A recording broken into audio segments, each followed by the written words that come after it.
Hey, and what's the explosion? They announced a new Mega Man game, and I don't want to beat around the bush, so let's just get into discussing it. Things start off going down a hallway, displays with numbers and years shown on them. These match up with the releases of the classic series, the one for 12 getting cut off before it settles, but all that's a bit subtle. I imagine most fans probably picked up on what was going on when the giant door revealed the DLN-001. Oh my gosh, that's Quint's ID. Also Mega Man's, coincidentally, Dr. Light number 001. Then it opens and we see Mega Man, getting even the less invested up to speed, and he's in his little pod like in 4's intro. Then we get into some actual gameplay, Mega Man running around and shooting. On that note, while the graphics do look similar to 11, the style and color palette remind me of that, it does look like everything's new. To put it clumsily, I'd say he looked a bit cuter in 11, but he looks cooler here. While that's not too surprising, given how you could often group entries by console based off of which sprites get reused, there would have been precedent for that, but Rock looks like a new man here. While recycling him and basic enemies might have cut down on development time, it does avoid accusations of laziness, and it would have felt a little weird given the gap since 11. For two things that do return that I'm happy to see are the slide and charge shot. While I would have also been surprised to see them taken out, I still remember 9 and 10. We don't see Rush here, but we do get a Proto Man whistle at the end, which is very exciting. Mega Man also gets scuffed up, and while we've seen X and Zero start breathing heavily when low on health, I can't seem to think of another example of battle damage like this, so this is another neat little detail. At the very end, Mega Man's armor opens up and we see some orange glow underneath. My initial assumption was that he's venting heat and that this might be an upgrade to the double gear system, but I'm not seeing any steam and he's not really doing anything yet, so what would he be cooling down from? I'm guessing that this is whatever the gimmick is for this game, what dual override is referring to. While I could make some wild speculations, I don't think we have enough to make a solid guess. I'm just gonna say that it's a power-up, one that both Mega Man and Proto Man can use, hence the whistle and the dual in the title. As for location, I think this is all one stage. The outside has balloons, giant robots attached to scaffolding, and a bunch of smaller bots in the background, like the Mets, drones, cart things, and even some sort of rail-based shuttle with eyes. Also a pair of peepers on one of the buildings. There's a drill sticking out of one of the structures, not quite like Drill Man's arm, but we've had a few RMs with them. There's a balloon shaped like Beat, and the flags have an odd little red flower or sun face, which also shows up inside, above what looks like a booth for refreshments, complete with menus and those ribbon dividers. And again, there's eyes on the cash registers, or whatever those things are. Further in, there seems to be some sort of tower with a column in the middle. The display on said column are the blueprints for Gamma. Outside, you get fireworks, some of which you can jump on before they explode, and also a city and a massive dome in the background. Also worth noting is how we transition from day to night after entering and then leaving the inside. Between the pyrotechnics and all the different robots, some of which call back to previous classic titles, and I'm gonna say that this is some sort of a robotics convention or trade show, a Robo-Expo, if you will. And while I was gonna guess that we get a fireworks or pyro or Hanabi Man as a boss, I'm actually gonna say that this is an intro stage, Wily stealing this set of Robot Masters from the show. I think this was actually a plot in Little Mega Man. Also worth noting are the enemies, the Mets, turrets, tellies, and even PP returning from previous entries, though we do get a pair of new ones, a little guy popping out of this funnel one to toss explosives. Capcom does seem to be playing things close to the chest so far, so I imagine we'll see more old and new later on, but this at least shows that we'll be getting a mix. Also just want to point out that I called it. Listen to this. Pac-Man gets a spot here and there's some extra Sonic content in his Pac-World 2 repack game. Do you think Capcom might do the same? Mega Man 12 confirmed? Haha, just kidding. Unless... Okay, that was a shot in the dark, though I will say that when someone posted the trailer on Discord, I was reminded of Sonic Racing Crossworlds from the thumbnail, what with the event dome, fireworks, and night sky. Me misreading it as Overdrive probably didn't help either. While I was joking about Mega Man having Sonic in 12, I was also joking about them doing a 12 anytime soon, so... maybe? I don't want to get too wild here, but that is what Pac-Man did, so there's a chance that an upcoming game could have been a factor in who to invite. Then again, it's not like Sonic is showing up in Avatar or SpongeBob, plus we're still a ways off for Mega Man, so that'd be planning pretty far in advance. That said, I do like Sonic, and some cross-pollination could do a lot to boost sales, so while this might be a long shot, I am gonna cross my fingers. They're also doing a boss design contest, which is very exciting.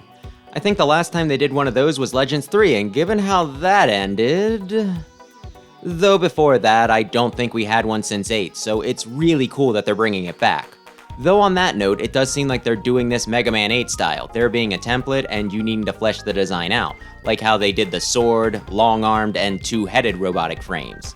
They took a few random ones for 8 too, though. Here, it seems they're just choosing one with the suction arm, so while it is scaled back a good bit, I'm not complaining since I never really thought we'd see something like this again. You have until January 1st to submit. I'll post a link to the rules down below, so get those in. To show Capcom that we want not just the game, but also more goofy crap like this. Of course, I'm gonna win. I'm already looking at the asymmetrical build and wondering how I can play with it. Though they're gonna pull 6 contenders and then have us vote on the winner, so you can always be a runner-up. Seriously, think of what a boost it would be to the channel if I could place. Also, Wily is all over this contest, so I guess that also means that he's forthcoming with his world domination plans this time.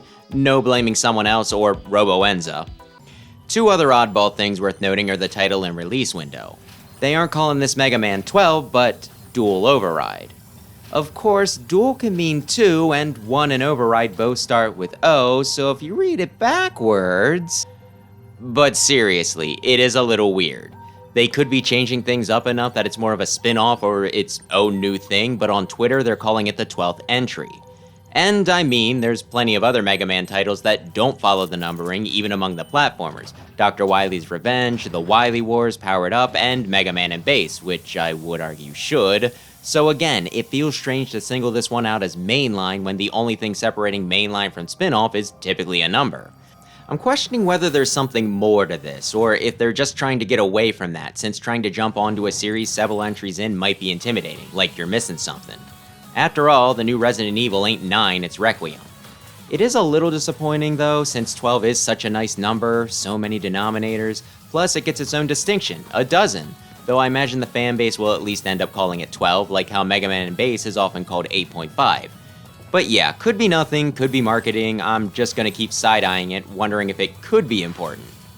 Then there's when this is coming out, 2027, which is further off than I would have figured.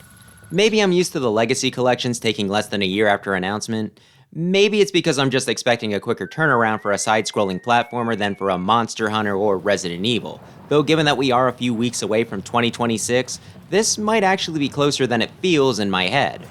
I'd say that maybe they needed more time to implement the boss design winner, but given that they do have a template, they might already have something in mind. Then again, if people get creative enough, that could really end up shaping the whole stage, so they might not want to get too far ahead of themselves. This does show that they're putting time into it though. Like I said, that they aren't just reusing character models is promising, and given that oversaturation was one of the things that led to the series going inert, a new entry that isn't just rushed out the door is a very good sign. As for my own expectations for the game, 8 Robot Masters and stages with unique weapons for each, followed by 4 or so fortress levels, a new gimmick, and Proto Man showing up in some way, shape, or form, all executed well, and I'll be happy. Yeah, I'm easy to please. And since 11 was pretty good, I think that's all a pretty safe bet. That said, I do think that Capcom will end up going beyond. While this is the first new mainline game in 7 years, 8 by the time it drops, Capcom does seem to be putting a little more attention on the franchise, from the way this was announced, to all the other stuff going on with them. Plus, with some of the things Capcom has said, I've actually been worried that Capcom might not be interested in making a more traditional platformer anymore, them seeming pretty focused on blockbusters. When they did 11, they even tried buffing profits for the budget title with special editions, art books, and figures. Plus, Capcom might also see a smaller game as being a hard sell, so I'm expecting this to be a bit bigger than the typical classic game. Part of this is, of course, going to be whatever that orange glow is, and then there's Proto Man, who is also getting added to Sonic Cross Worlds, so he's doing pretty well for himself. With his whistle closing out the trailer and Duel being in the title, I'm expecting him to have a pretty big presence. My guess is going to be that we get an X4 situation, 2 campaigns largely the same, just with different characters, but they could also have 2 completely different routes. He could also just be a boss, summon, maybe they could swap off temporarily like X3, on the stage select like X5 and beyond, or just whenever, like the final mode in Extreme 2. Or they could completely surprise me and do something I haven't even thought of, There's a lot of possibilities here, both for Blues and the game on the whole. In fact, who says it has to be 8 Robot Masters? Why not 24? And why not roll and bass and reggae as playable too? Okay, let's not get too crazy. They did keep the trailer pretty limited, meaning there's a lot we don't know, and no matter how good it would probably be for the algorithm, I don't want to get anyone's hopes up by just shooting off my mouth. Ignore the part where I mentioned Sonic. If I can make a few safe bets though, I imagine Rush will show up, there will be some sort of in-game shop for power-ups since that's been a staple since Game Boy 4, and the stages will be longer than the older titles. They were in 11, and they showed us a good bit of stage in this trailer, while still seeming to jump around. While there's a part of me that wishes we had more to go on, that I can only guess that a lot of this is actually really exciting. While this might not end up being as big as I'm imagining in my head, I am expecting it to be at least more than the standard classic titles that we've previously gotten, and, if you'll allow me a bit of an oxymoron, I could probably sum things up by saying that I'm expecting Capcom to exceed my expectations. This might be the most intrigued I've ever been for a new game. And just in case anyone was wondering, I don't watch the Game Awards unless I'm expecting a Smash announcement, so no reaction, I bottle up my feelings anyway. And I have a full-time job, so no this video 20 hours ago. I might try to throw together another one on what this means for the general state of the franchise for Sunday still, but for my initial thoughts and insights, that'll about do it. So let me ask you, are you excited? Are there any details I missed? What are your hopes for Dual Override? And how many copies are you planning to buy? Thanks as always for watching, and maybe consider subscribing if you're into retro games, especially Mega Man. Also, I swear, if they keep trying to do that thing that they've been doing since Powered Up, trying to retcon his name to Mega, not Rock, I'm gonna lose it! Mega and Roll don't work!